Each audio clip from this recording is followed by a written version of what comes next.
Is it over for the Trump administration? Is it over for the midterms? Is it over for conservatism? Is it over for safety? I mean, these are some of the questions we need to pay attention to, because now we have a report that digital ID did drop yesterday on Apple phones. So that means digital ID is coming more and more prevalent for your life. We're going to discuss that with Agenda 2030 had never stopped. We have the Trump administration who, on messaging, I mean, we actually did better on migration this year than any time in the last 50 years, meaning we had negative migration into America. However, we have Trump aggressively pushing for visas. I don't understand that. That doesn't look good on him and does not benefit what his platform was. We see again the conservative splintering online. We'll discuss that a little bit more. And then conservatism. There's been a push to destroy conservatism. We're going to discuss these things. And is it over for us? The sad thing is, this is our last, I think, effort to make sure that we're safe. Trump did have some great announcements come out this week, but they were all hazed over by some of the bad things that this administration was pushing. There's a lot to discuss today. We're going to dive in to, is it over for us? And then what's our next steps? Let's get started.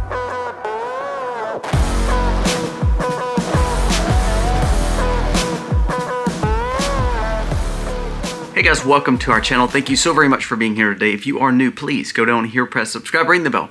Give us a thumbs up or a thumbs down, that's okay. But let us know what you think about the content of today's video. We are so thankful that you're here each and every day. Hopefully we're giving you some information that makes you say, you know what, this makes sense. We need to focus on being prepared and being more sustainable and independent, because we can't look for government to fix all those problems. So let's jump into the stories of today. Let's talk about some of these details that we talked about in the intro and figure out what is going on in America. First, let's talk about Trump. Now, the reason I say that it's looking like it's over for Republicans, his numbers are starting to tank a little bit.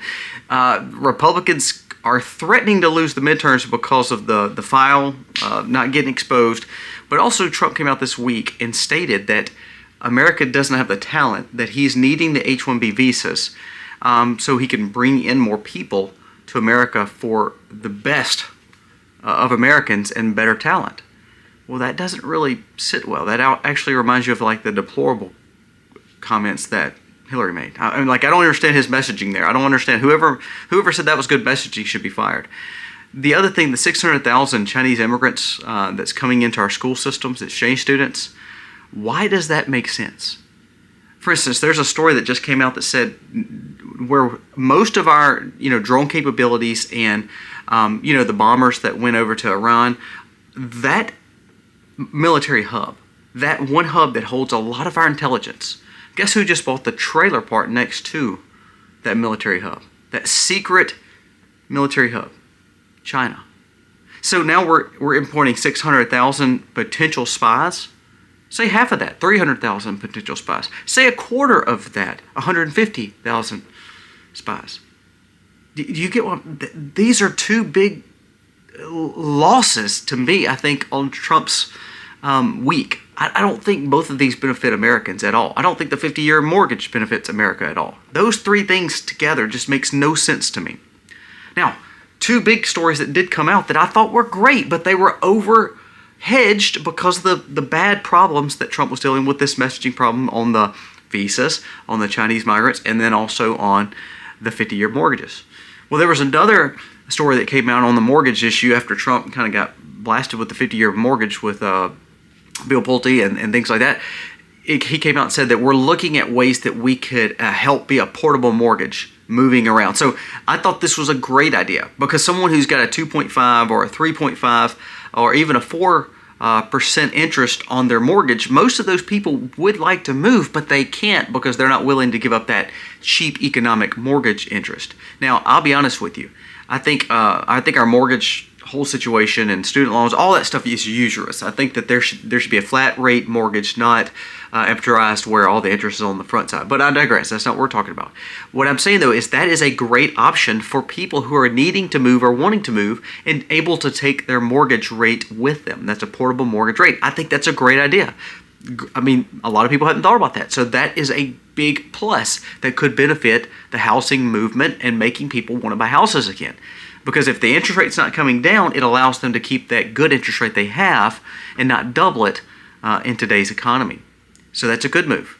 Now, another great move, he came out this week and said that the dangers of America is we are importing more Muslims than we should.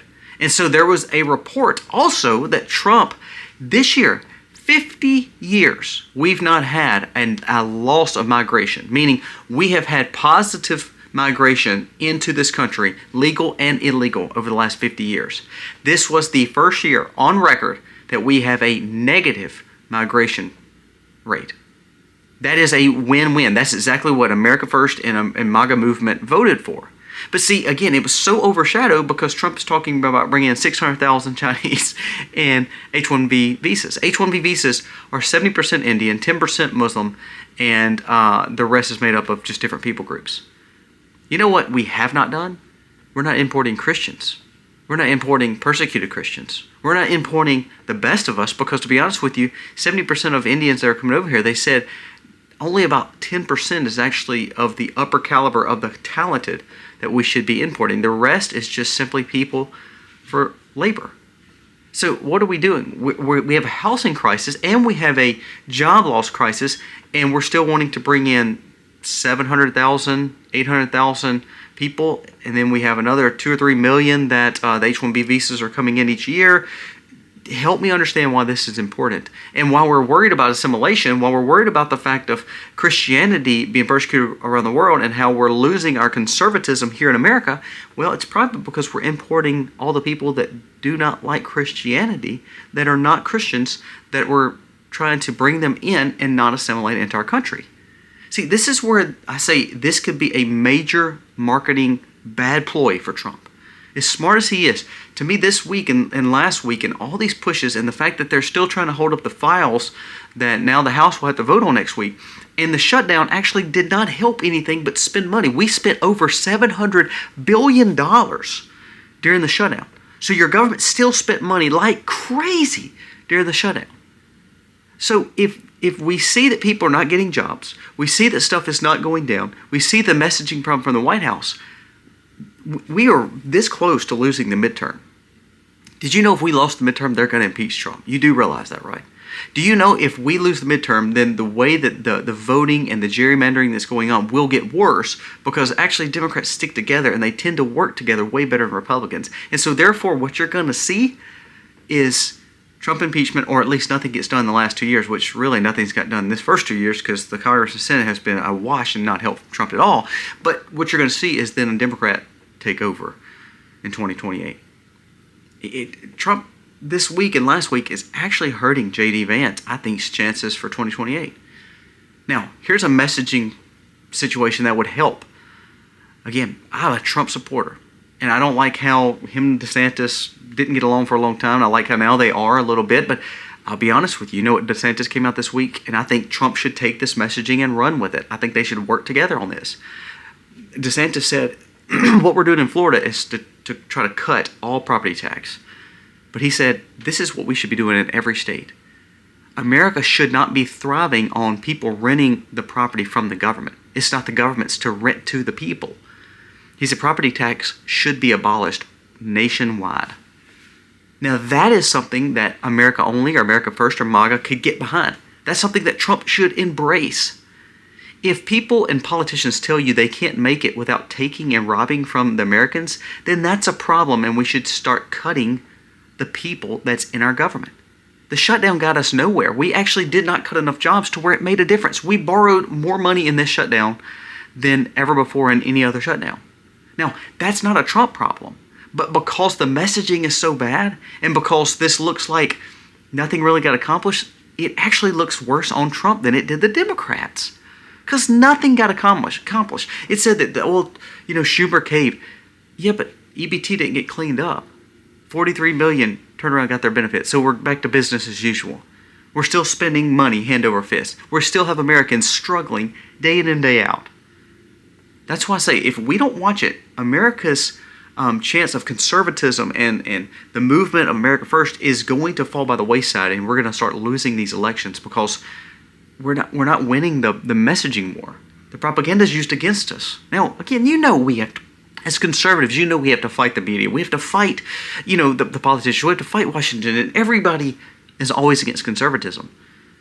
But as much as I like Trump, I don't think this has been a good 2 weeks for him. I don't think this has actually benefited him. I don't think the 2000 stimulus is actually going to help him too much. Now, they say it's for the 100,000 below. Yes, if you want to give some money to people, I don't necessarily agree with it, but give some money to people. Give it to all of us. But the answer is not giving money away. That's what socialists do. The answer is actually fixing the budget and the spending and cut our taxes. That is what will impact people. Give Social Security benefits more. That will impact people. Did you know there was a report that came out that said 50% of America's budget is going to some form of health care? However, America's health care is not as good as some European countries, as some third world countries. They said some of the mortality rates and the dangers that people are face more in America than they do in some of the other parts of the world. But we're spending more money by like double, triple, and quadruple than other countries on medicine. See, here's the problem. It's a broken system. And the more money we throw at things, the more taxing that we have, the more inflation that we have, the more spending that our government does, the worse it actually makes for Americans. And therefore, the party in power, conservatives right now, the Republicans are over the Senate, Congress, Supreme Court, and White House. The three branches of government, but all four, the two houses and the other two parts of government, it's going to destroy the conservative movement because nothing is getting better. Nothing has gotten better this year. I know gas prices have went down a little bit and eggs have went down a little bit. But during a shutdown, your taxes didn't go down. During this whole year, I've not heard anything from Bondi. Have we arrested anybody? Have we done anything? Did you know Trump was meeting with all these big bankers and Blackstone and BlackRock and all these people in the White House just the last 2 days?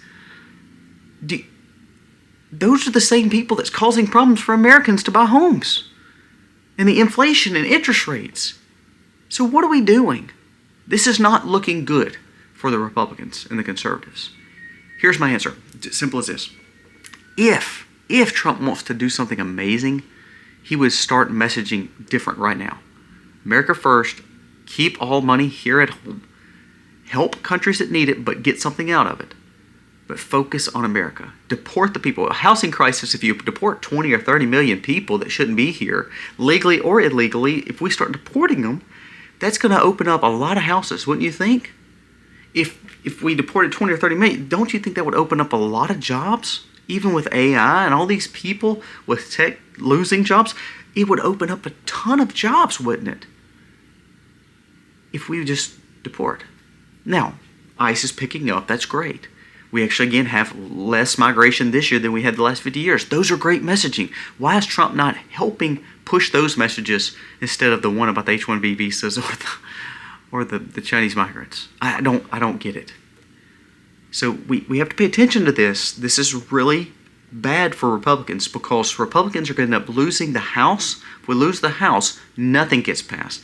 If we lose the House, impeachment happens, bad news for Trump comes out, and therefore it will probably hurt J.D. Vance or Ron DeSantis or Marco Rubio for 28, and then you either have Marjorie Taylor Greene running, who is not impressive at all, and then or a lackadaisical candidate like that against a Democrat socialist who will win. Seattle is getting a socialist running, and they're going to end up winning. Like Minnesota, like New York, socialism is coming more forward. And if you make people in such dire straits where they can't afford anything, and then you're giving people all this money EBT-wise and then stimulus, all you're doing is saying we're just building a new socialized government that will help all its people and give free stuff to them all the time. Republicans and Democrats are doing this. That is a dangerous precedent, and that means the freedom and independence for America and conservatism is dying. Is it over? I think it's over if we don't fix it. Is Christianity over? No, Christianity is not over, but the persecution of Christians I think are going to come because the people we're importing is people who don't like Christians. The politicians are not actually benefiting Christians. They're helping all these other people groups and non-assimilant, and then all of a sudden, Christians are the one that are getting persecuted and losing out things.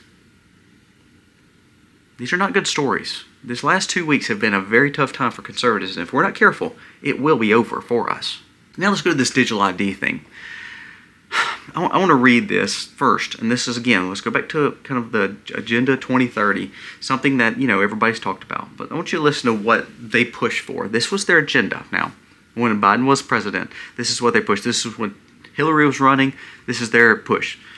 WF Globalist admits that the plan was disrupted. It was poised to create shocks, quote-unquote shocks, meaning civil unrest, problems for people, groups all across America, countries all across the world, to cause problems. So therefore, the WEF or government global ordinances would step in. The WEF or the UN or any of these kind of global groups. Listen to this.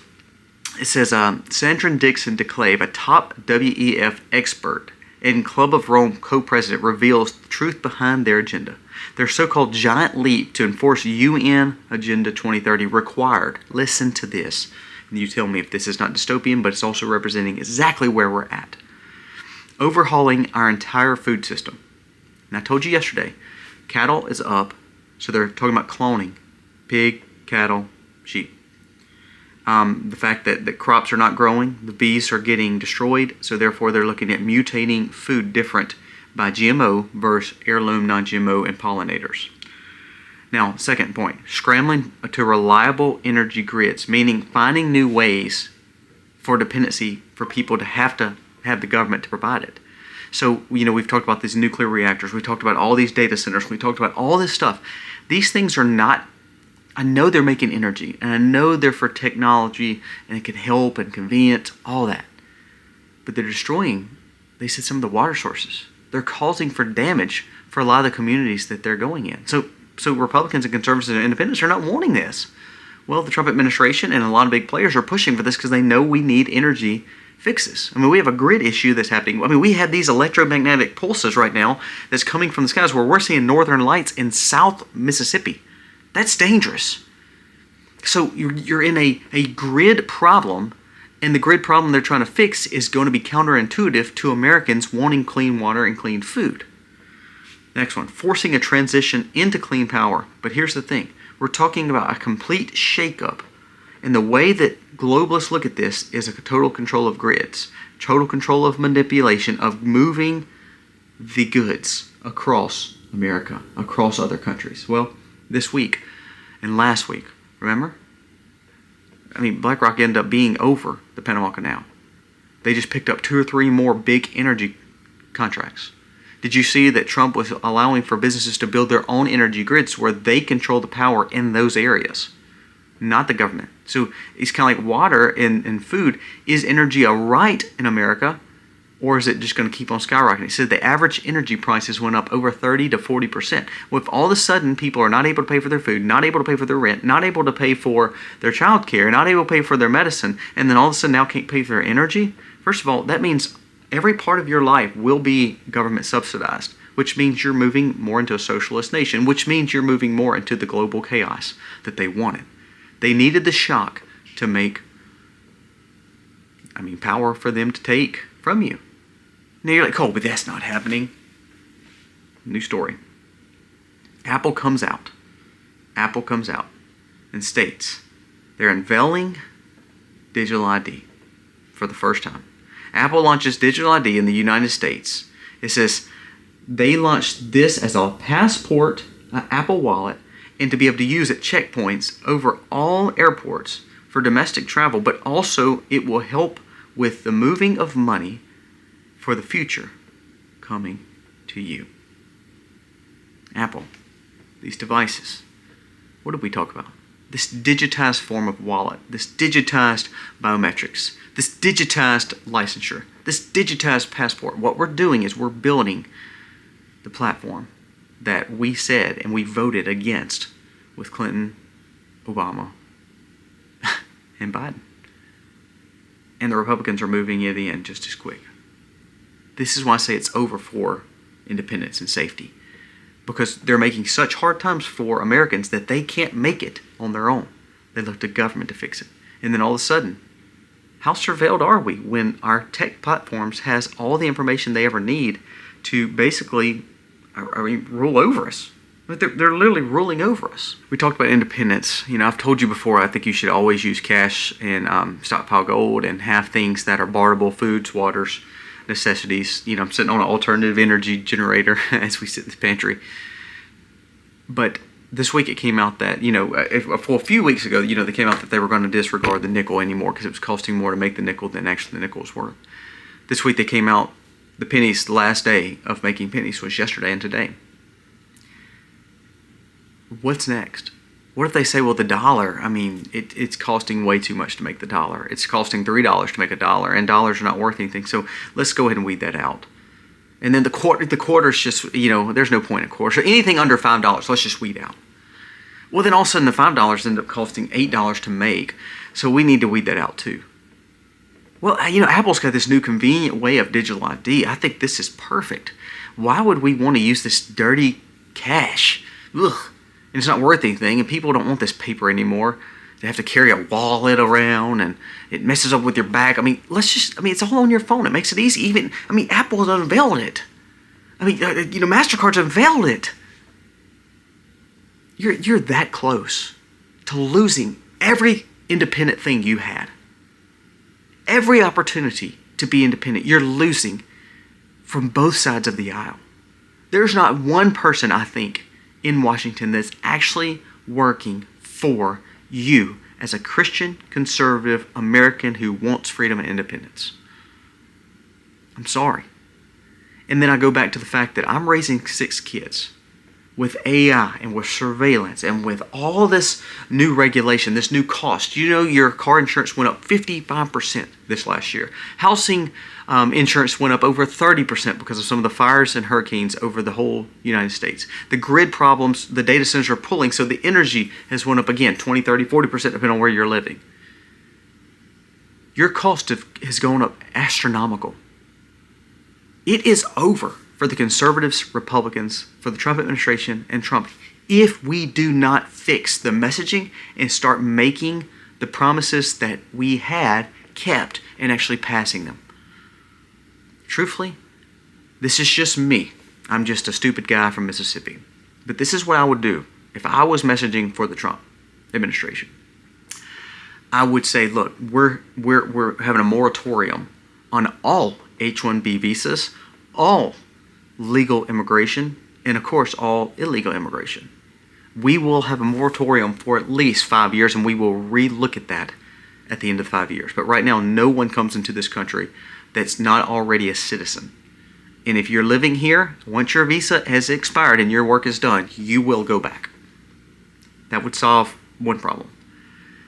I would up the ICE deportations, so that way the housing crisis may get better because then there'd be more houses available. I would go along with the portable mortgages because that would allow for the interest rate to be moved to new houses where people may start buying again. Also, I would absolutely cut the budget by 30% at least. And as bad as that would make the stock market go down, as bad as that would help people lose their jobs when it comes to working for the government, it would help us start getting on a steady path to smart money again. If you don't want to make a penny or nickel, so be it. But I would do everything I could to revalue the dollar. I would audit the gold. I would absolutely look at ways to stabilize the currency with gold, not with fake stable tokenization like BlackRock is wanting, and also like this administration is wanting. I would give tax credits to families that are having children.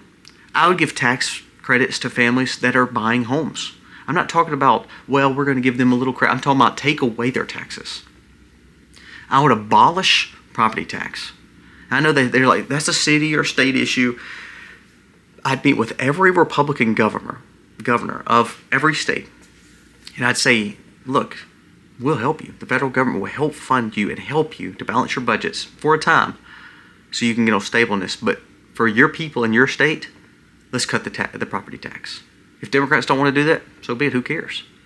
But then the Republican states will start thriving and people will start moving, because if you can save on property tax, that's a game changer.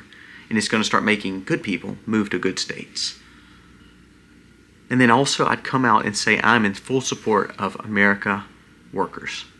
Trump should be doing everything he can to cut regulation and red tape on new innovation and new coverage for American manufacturing to kick back off. That's how we win. Be transparent. Let the FBI open up and us know some stories that we should know, including the files. You are for it, we need to be for it, and go ahead and get it all out in the open. If we don't do some of these things, Republicans will not win, conservatives will never win, and Christians will face persecution. Be ready for it. Now, what say you? I want to know what you think. Am I wrong? Am I right? Do you believe there's still a chance? I think it's got to be a spiritual awakening. If we don't have spiritual awakening, I don't think none of this will take place. Give me your thoughts. Let me know. Thank you again for watching. God bless.